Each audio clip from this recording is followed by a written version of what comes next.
मेरा नाम डॉक्टर ज़ारा है।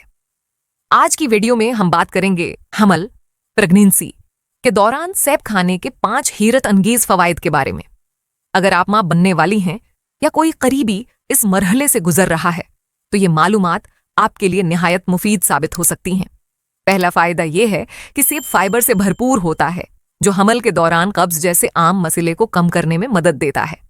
फाइबर निज़ाम हज़म को बेहतर बनाता है और पेट को हल्का रखता है, जो कि मां और बच्चे दोनों की सेहत के लिए अहम है।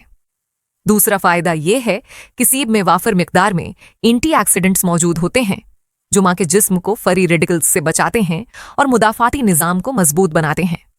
इससे मां मुख्तलिफ इन्फेक्शन से महफूज रहती है।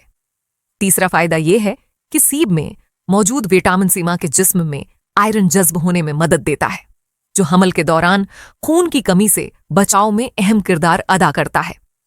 आयरन की मुनासिब मिकदार मां की तवानाई को बरकरार रखने में भी मदद देती है।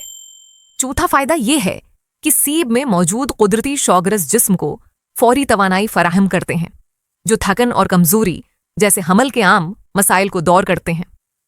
पांचवा फायदा यह है कि कुछ तहकीकात के मुताबिक हमल में सेब खाने से बच्चे को बाद में दमे या रजी होने के अमकानात कम हो सकते हैं। ये मां के ग़िज़ाई इंतखाब के जरिए बच्चे की तवील मुद्दती सेहत पर मुस्बत असर डालने का एक शानदार मौका है। तो ये थे सेब खाने के 5 अहम फवायद जो हमल के दौरान मां और बच्चे दोनों के लिए फायदेमंद हो सकते हैं। अगर आपको ये वीडियो पसंद आए तो लाइक और सब्सक्राइब करना न भूलिएगा, ताकि आपको मजीद मुफीद तभी मालूमात मिलती रहें। शुक्रिया।